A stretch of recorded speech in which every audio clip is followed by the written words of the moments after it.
wa kimataifa. Kwa hiyo leo tutaenda kuangazia habari za kimataifa, nini ambacho kimeweza kujiri kwenye upande huo. Kubwa kabisa kama tunataka kuzungumza kwamba leo Ijumaa ambapo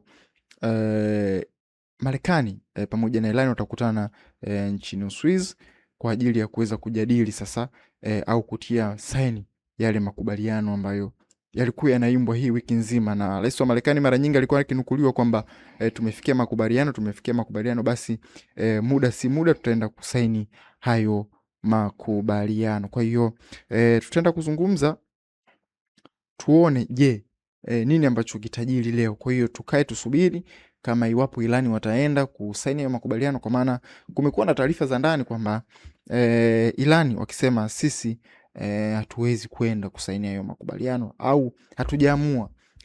Kama wakienda basi tutajua kwamba yes of course wameenda, lakini kama hawajaenda basi tutajua nini ambacho kimeweza kujiri upande huo. Kwa hiyo sasa bwana, hayo makubaliano ya Irani na Marekani of course ndani ya Israel yamekuwa ni makubaliano ambayo hawayaungi mkono hata kidogo, kwa sababu kuunga mkono makubaliano ya Marekani na Irani ni kupoteza kwa Israel, kwa sababu kwanza wanasema Irani kabla ya mzozo walikuwa hawana chochote, yani kabla ya vita walikuwa hawana chochote kwenye uga wa kidiplomasia, kwamba kukaa mezani na kunegotiate na wao kuwa na karata kubwa kwenye mazungumzo.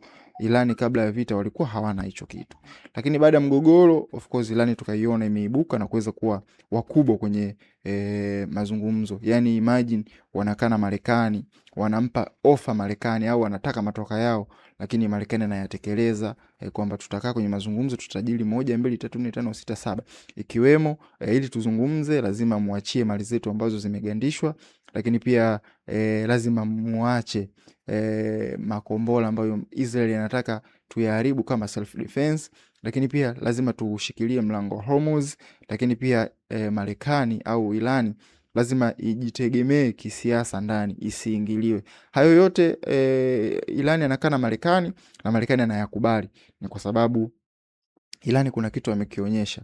Yani sio tu kwa sababu ya makombora kuweza kushikilia Hormuz na kuweza kuikaba dunia kwenye uga wa kiuchumi, watu dunia nzima leo hii wanamlamu Marekani. Kwa hiyo Marekani anataka arekebishe hilo, kwamba asionekane kwamba yeye ndo sababu ya dunia kupitia kwenye hali kama hii ambayo tunaipitia sasa hivi, ikiwemo kupanda kwa bei ya mafuta. Sasa bwana, ndani ya Marekani wao wanataka vita viendelee mpaka watimize lengo lao. Lengo lao ni kuhakikisha Irani haitakuwa na nuclear, sio tu kuwa na nuclear kwa maana kurutubisha urani, kuirutubisha urani, kuifanya enrichment ya Irani, Israeli hataki. Kwa hiyo anamshinikiza Marekani arudi kwenye vita au akatae hayo makubaliano ambayo Marekani anaenda kusaini na Irani, ambayo ni siku ya leo. Ndio maana tukiangalia katikati ya mzozo au katikati ya makubaliano Israel alikuwa na kiuka kwa maana ya kushambulia eneo kama Beiruti, sehemu kama Lebanon, ambazo kwenye makubaliano ya Marekani na Irani iliweka kwamba sisi Beiruti au Lebanon ni mstari mwekundu, mkishambulia basi sisi tutakuwa hatuna haja ya kusaini makubaliano. Kwa hiyo Israel alikuwa anatumia hiyo kama njia ya kuvuruga tunasema kuvuruga hayo makubaliano. Kwa hiyo wakawa wanamshambulia Trump sasa, kwamba Trump unawapa sana Irani, unawapa dola bilioni 300, hela ambazo ni zitaenda kufadhili sasa ugaidi, kwa maana bilioni 300 wao wanaamini wakifadhiliwa au wakipewa wataimarika kiuchumi, na wakishaimarika kiuchumi sasa wataenda kufadhili Hezbollah ambao wanawasumbua Israel, wataenda kufadhili Hamas, wataenda kufadhili Houthis na baadhi ya vikundi vingine ambavyo Irani wanaviunga mkono. Wao wanavita ni vikundi vya kigaidi. Kwa hiyo sasa bwana, wamekuwa wanamshambulia sana Trump kwamba Trump ni rais gani wewe, badala ya kufanya 1 2 3 unafanya 1 2 3, unatugeuka sisi. Na of course Israel sasa hivi hawampendi tena Trump. Kwa hiyo makamu wa rais wa Marekani akaja na utetezi. Akaja na utetezi na akaanza kuwashambulia Israel kwa kile ambacho wanachokifanya kwa Trump. Wanasema makamu wa rais wa Marekani JD Vance aonya mawaziri wa Israel kuhusu sera za kijeshi.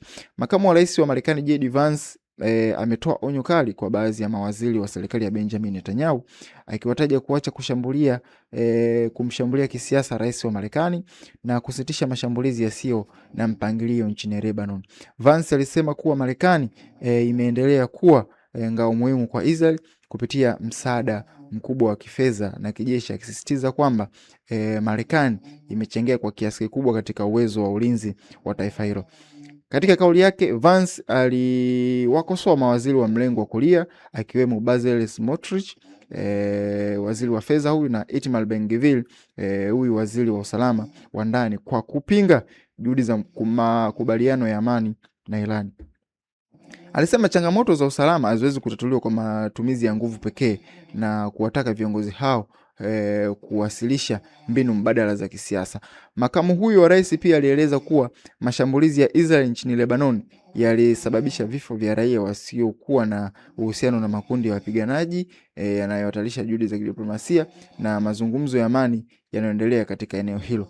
Kauli za Vance zinatazamwa na wachambuzi kama ishara ya ongezeko la shinikizo kutoka Marekani kwa Israel, huku zikionyesha wasiwasi kuhusu athari za operesheni za kijeshi kwa raia na mustakabali wa juhudi za amani Mashariki ya Kati. Umeona kwa Vance sasa anawashutumu au hasa Ben-Gvir na Smotrich, hawa ni mawaziri ambao wana mlengo wa kulia ndani ya Israel, kwamba wao hawaamini chochote zaidi ya Israel yao na mipango yao tu ya Israel ya ndani. Waziri wa usalama wa ndani Itamar Ben-Gvir alijibu hii kauli ya Vance, akamwambia Vance kwamba sisi hatuogopi chochote, yoyote ambaye anaisupport Israel, sawa, yoyote ambaye anaisupport Israel basi yeye atafanikiwa. Hiyo ndo kitu ambacho Israel wanajivunia, kwamba wanaamini kwamba ukisupport Israel basi wewe lazima ufanikiwe kwenye maisha yako. Kwa hiyo wao wanasema hatuna wasiwasi na nyinyi, mtakuja tu, kwa sababu ili ufanikiwe kwenye maisha yako basi lazima uisupport Israel. Hiyo ndo kauli ya Itamar Ben-Gvir, waziri wa usalama wa ndani wa Israel, akiweza kumjibu bwana JD Vance, makamu wa rais wa Marekani. Lakini tumeshuhudia kauli ya waziri wa usalama sasa, au waziri wa vita wa Marekani wa Israel, ambaye ni Israel Katz, ambaye amesema kwamba sisi bwana kama Israel tunaweza kupambana wenyewe ndani, yani tunaweza kupigana wenyewe bila msaada wa Marekani. Kwa hiyo Marekani msitusumbue, anytime sisi tunaweza tukasababisha mashambulizi. Kwa hiyo kaeni kwa kutulia, nyinyi kama mmeamua njia ya kidiplomasia na njia salama, basi msituhusishe sisi tunaweza tukafanya chochote kwa ajili ya taifa letu. Kwa hiyo mawaziri wa Israel imeonekana ni kwamba wao hawataki kabisa haya makubaliano yanayoendelea kati ya Marekani pamoja na Israel, Marekani pamoja na Iran. Kwa hiyo hiyo ndo habari ambayo imeshika hatamu, lakini kubwa kabisa leo tutasubiri tuweze kuona nini ambacho kitajiri ndani au kule Uswizi kati ya makubaliano hayo. Je, Iran watapeleka wawakilishi wao au nini ambacho kinaweza kikajiri huko? Bwana, kumbuka kipindi hewani ni Sauti ya Asubuhi, naitwa Nalinga Mfaume. Basi kwa habari hiyo tunatamatisha matangazo haya. Tukutane tena muda na wakati kama Jumatatu. Nadhani tutakuwa na habari nyingi ambazo zinaweza zikajiri, na haya tunaweza tukajadili siku hiyo ya Jumatatu. Bye bye.